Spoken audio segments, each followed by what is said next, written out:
nor center.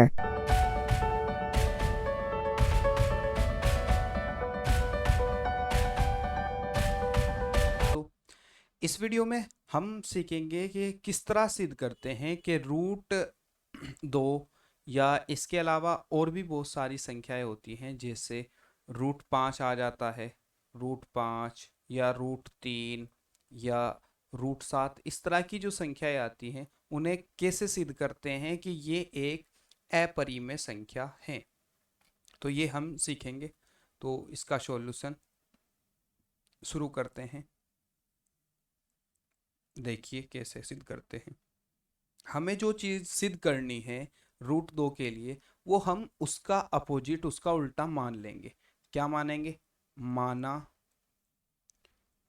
Root दो एक परिमेय संख्या है। माना रूट दो एक क्या है? परिमेय संख्या। अब आप जानते हैं, देखो, अगर आपको ये नहीं पता परिमेय संख्या क्या होती है, तो आप पहले पीछे जो वीडियो पढ़े हुए हैं उनमें बताया गया है कि परिमेय संख्या क्या होती है। उस चीज़ को सीख लीजिए। जब तक आपका बेसिक, यानी कि आपकी नीचे की नॉलेज मजबूत नहीं होगी, आप तब तक आगे बढ़ोगे तो आप पे ये समझ में नहीं आएंगे। तो परिमेय संख्या है। अब परिमेय संख्याएं वे होती हैं जिन्हें हम p अपॉन क्यू या x अपॉन वाई या a अपॉन बी, कुछ भी ले सकते हैं, के रूप में लिख सकते हैं। तो रूट दो हमने माना एक परिमेय संख्याएं हैं, तो रूट दो को हम किसके बराबर लिख सकते हैं? a अपॉन बी के बराबर लिख सकते हैं। तो हम लिखते हैं रूट दो बराबर किसके है? a बटे b के। जहां इसके लिए कुछ शर्तें होती है, जहां b बराबर क्या नहीं है? जीरो नहीं है। और दूसरी शर्त क्या है? a और b क्या है? सह अभाज्य है। दूसरी शर्त क्या है? a और b, ये भी हमने बताया है सह अभाज्य क्या होती है, पिछली वीडियो में है। सह अभाज्य है, ठीक है, ये हमने लिख लिया। सह अभाज्य संख्या में फिर भी बता देता हूं आपको, वे होती है जिनके दो गुणनखंड एक एक को छोड़कर, नंबर एक को छोड़कर बाकी कोई भी दो गुणनखंड सेम नहीं होते, वो संख्याएं सह अभाज्य संख्याएं कहलाती हैं।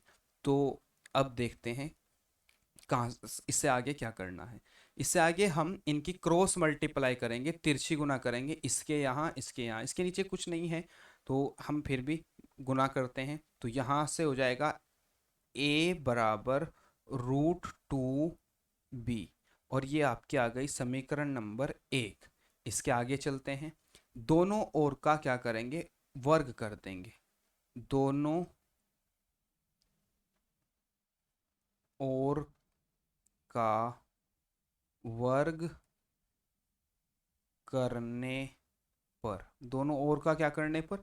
वर्ग करने पर। जब दोनों ओर का वर्ग करेंगे तो ये हमारा हो जाएगा a का वर्ग हो जाएगा ए स्क्वायर बराबर, दो का वर्ग होगा रूट दो का जो वर्ग होता है वो होता है दो, और b का वर्ग हो जाएगा बी स्क्वायर।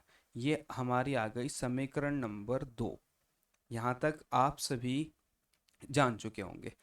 अब इसमें एक चीज है, हमारा ए स्क्वायर बराबर है टू बी स्क्वायर के, जैसे हमने एल्गोरिथम में अभी पढ़ा। जैसे हम यहाँ लिख रहे हैं कि हमने लिखना है पाँच का स्क्वायर। पाँच का स्क्वायर क्या होगा हमारा? या पाँच का ना लिख के हम लिखते हैं इस तरीके से, किसी भी संख्या का स्क्वायर ले सकते हैं। जैसे हम लेते हैं 36, छः का स्क्वायर लेते हैं, छः का स्क्वायर। तो ये क्या कहना चाह रहा है कि दो से उसे गुना करें और b के स्क्वायर से गुना करें तो वो संख्या आएगी। तो हम यहाँ ऐसी कोई संख्या मान रहे हैं, यानी कि पूरे पूरे पूर्णांक यहाँ हैं। तो इन्हें हम करने के लिए क्या करेंगे, क्या लिखेंगे? जहाँ अगर ए स्क्वायर का एक गुणनखंड, ए स्क्वायर का एक गुणनखंड दो है, दो है, तो ए का भी एक गुणनखंड, गुणनखंड 2 होगा, ये निश्चित है। कैसे निश्चित है? हम लिखते हैं ए की जगह हम लेते हैं 2, 2 का स्क्वायर करते हैं तो 2 दूनी 4, गुणनखंड करते हैं तो क्या आते हैं 2 गुना 2। अब 2 का स्क्वायर, जिस संख्या का हम स्क्वायर कर रहे हैं उसका भी एक गुणनखंड क्या होगा 2 होगा।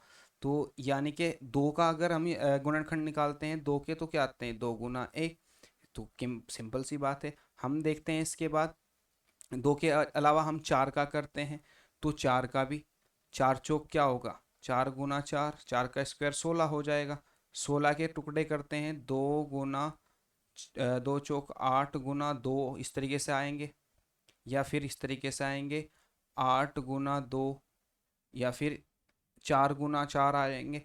तो ये सब जो संख्याएं हैं ये 4 से भी विभाजित होंगी। तो इस तरीके से हमने ये लिख लिया है। ठीक है, ये एक नियम है, इसे आप इस लाइन को याद रखिए, यही लाइन आपके काम आएंगे। अगर ए स्क्वायर का एक गुणनखंड 2 है तो ए का भी एक गुणनखंड क्या होगा 2 होगा। अब हम क्या करते हैं, तब आगे चलते हैं। देखिए यहाँ कर लेते हैं इधर। तब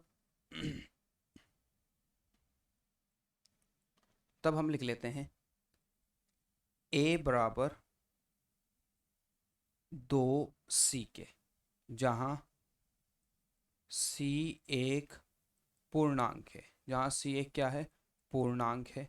ये पीछे वीडियो में सब बताया गया है, पूर्णांक किसे कहते हैं, सह अभाज्य क्या हैं, और परिमेय क्या हैं, अपरिमेय क्या हैं, तो उन्हें भी आप एक बार देख लीजिए। ये हो गया यहाँ तक अब आपका सॉल्यूशन। ये a बराबर 2c आ गया। हम क्या करेंगे, a का मान, a का मान समीकरण समीकरण 2 में रखने पर, a का मान कहाँ रख देंगे समीकरण नंबर 2 में रख देंगे।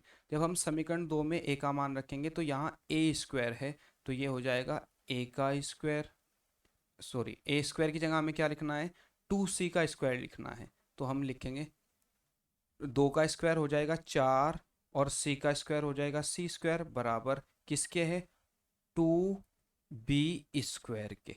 ये हमारी आ गई, ये यहाँ तक हो गया। अब 2 से 2 एकम 2, 2 दूनी 4, तो ये कट जाएगा, यहाँ से आ जाएगा 2c स्क्वायर बराबर b स्क्वायर। ठीक है, ये हमारी आ गई समीकरण नंबर 3। अब समीकरण 2 और 3 को देखिए, a स्क्वायर बराबर 2b स्क्वायर है और b स्क्वायर बराबर 2c स्क्वायर है, यानी कि 2 जो है a का भी गुणनखंड है और 2 जो है b का भी गुणनखंड है। लेकिन ये इस बात की पुष्टि नहीं करता कि ये दोनों सहअभाज्य हैं। अगर दो गुणनखंड एक जैसे हो जाएंगे तो सहअभाज्य नहीं रहेंगी। तो हम यहाँ लिखेंगे समीकरण 2 और 3 के आधार पर, समीकरण 2 और 3 के आधार पर ए व बी का एक गुणनखंड, एक गुणनखंड क्या है 2 है। ठीक है, अतः यह सह अभाज्य नहीं है, अतः यह संख्याएं सह अभाज्य नहीं है। इसलिए हमारी कल्पना